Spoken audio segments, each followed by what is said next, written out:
So in this video I'm going to show you how to join the half motif, the half striped granny square, solid granny square, how to join it in the last round to these other full motifs. So if you're interested in joining these motifs in a bias, for example to make a blanket or a scarf, and you're only going to be doing one column, then you're going to need to join these motifs at their corners.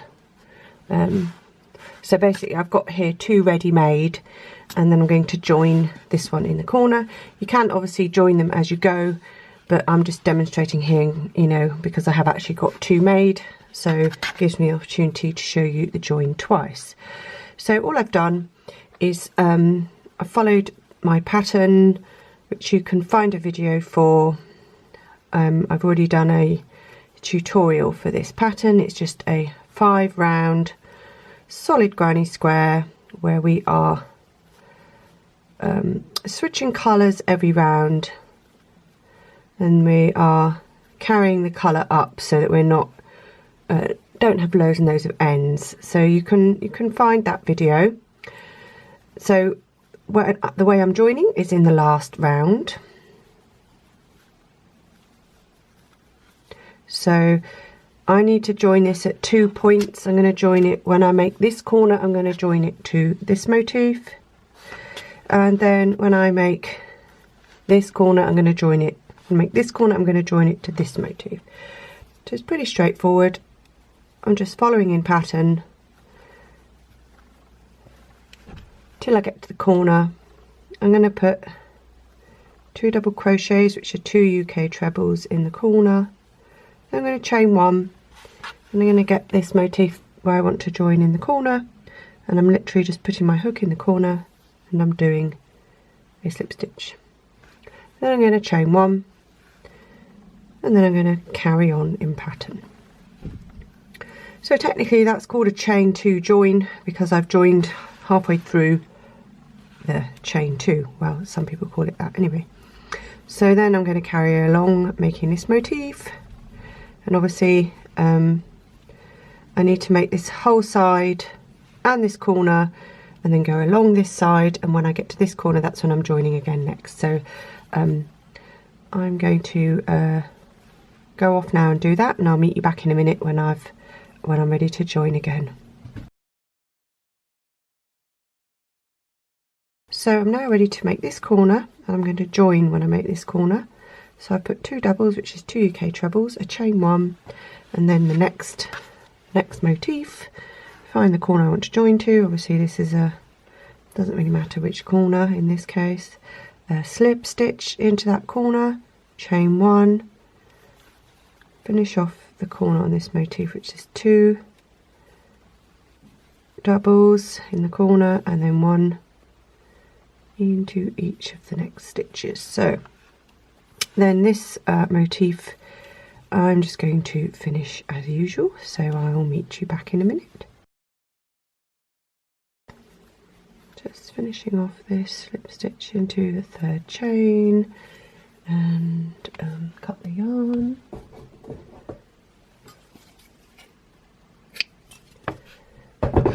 Fasten off, and we'll have a quick look at what's going on.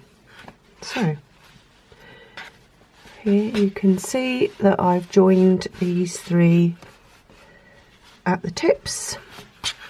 So if you're making a scarf or a section of a blanket or something, or even a sweater or something maybe, then you would just join however many you need for your design in this way before filling in these partial motifs, which I will show you how to do.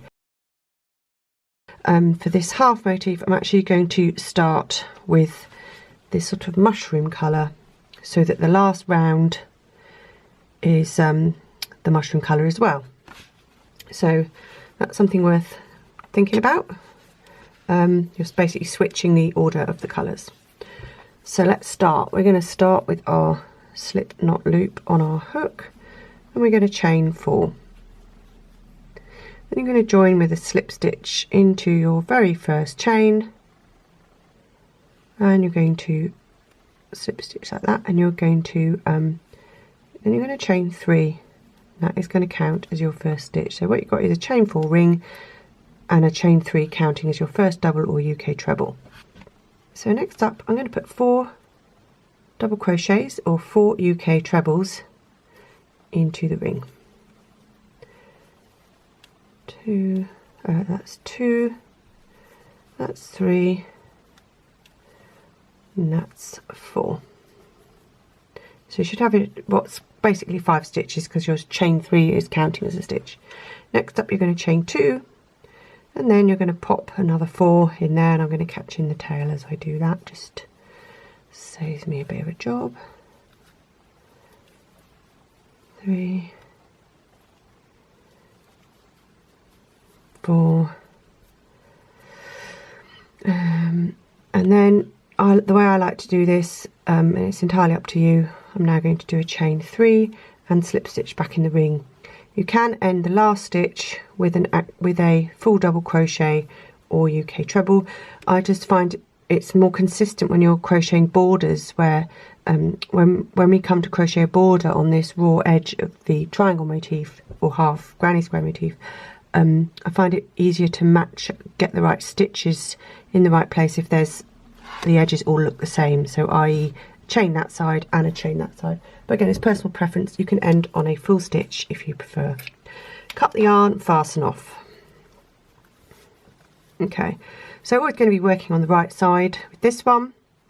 You're now going to find, you're going to do round 2 now, but you need to find your 3rd chain, which can often be tricky, so I always work backwards. There's my first proper double or UK treble. There is the top of that stitch.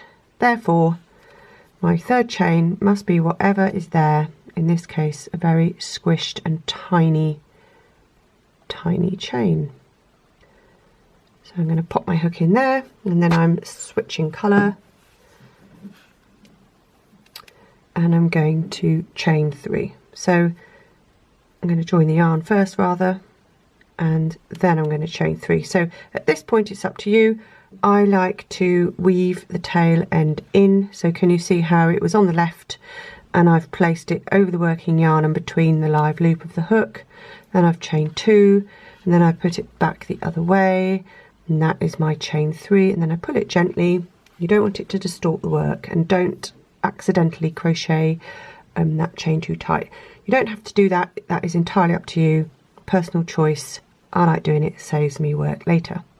In this same first stitch, I'm going to put another 2 double crochets, which is a UK treble. Now I'm going to put 1 into each of the next 4 stitches. 1 double that is, or 1 UK treble, depending on what you're using,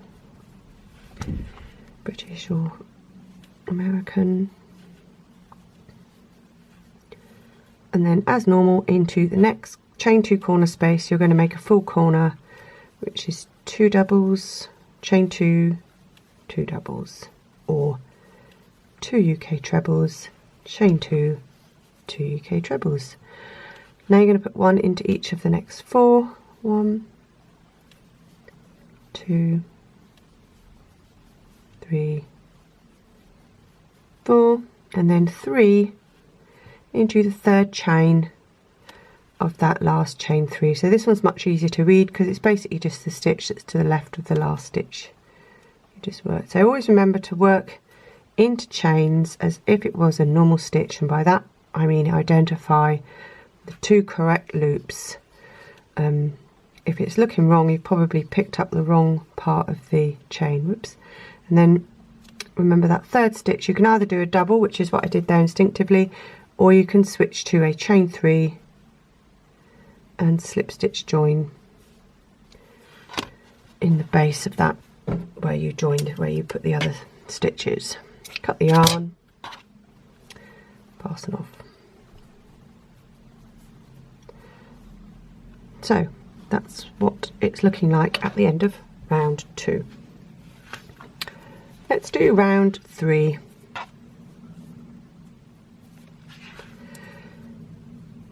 Okay, I'm joining my yarn in the third chain of the beginning chain 3 here, and again there's my first proper stitch, there's the top of that stitch, therefore the chain 3 is this one here, which has got a very squished front loop. Always tends to be squished because they're always on a bend. Join the yarn, chain 1, optional, weave your tail up your chain between the working yarn and the live loop.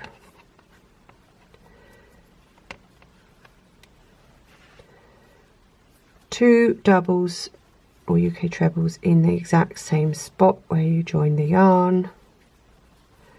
One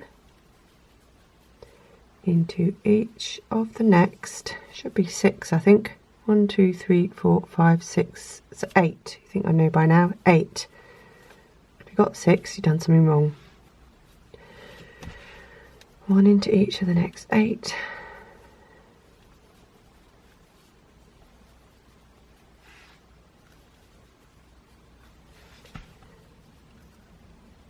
Until you get to the next corner, and then you're going to do a full corner there. You're going to do 2, chain 2, 2,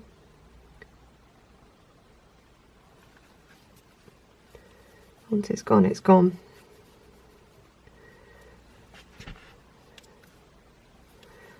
One into each of the next 8. That's 2. That's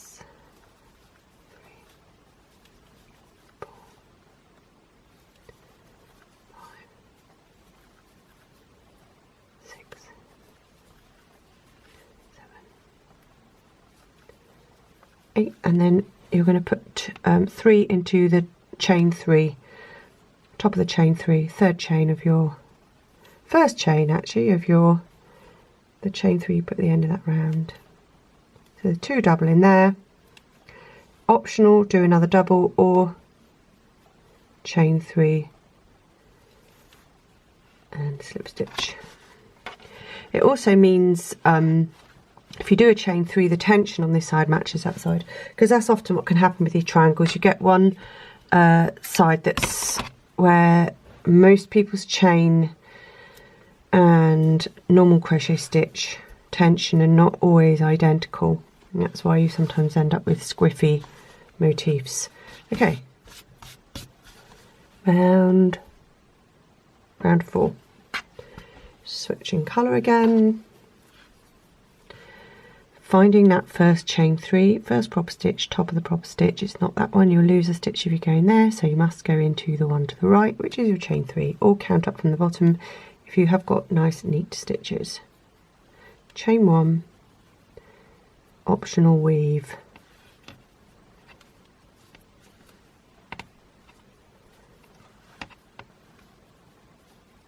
get out of the way, 2 doubles in the same stitch, 1 into each of the next, well it should be 12 stitches if we've done it correctly.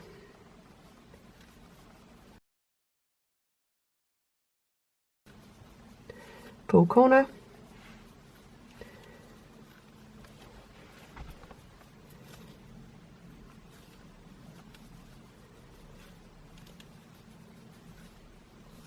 one into each of these 12,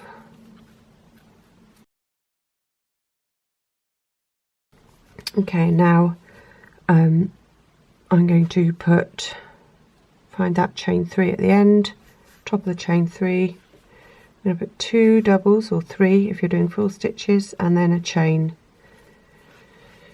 well don't do the chain 3 if you've done 3 doubles obviously, but cut the yarn over, pull through,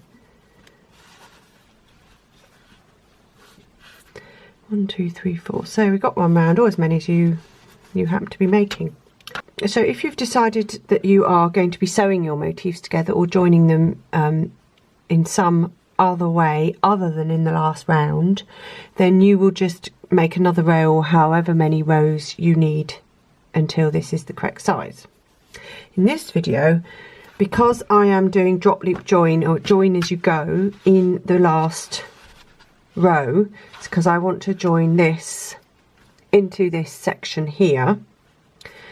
This next part of the video, I'm going to show you how to make the last row whilst also joining it to these two motifs at the same time. So make sure you've got the two motifs. The two motifs you want to join to have to be already joined at one point like this at least. It might be that you've got you know, another motif already joined in there or something or whatever, but ideally you've got two sides to join and one corner ready to join. So I get my yarn and I join it in the beginning of the next row as usual, in the same way. Chain one, weaving,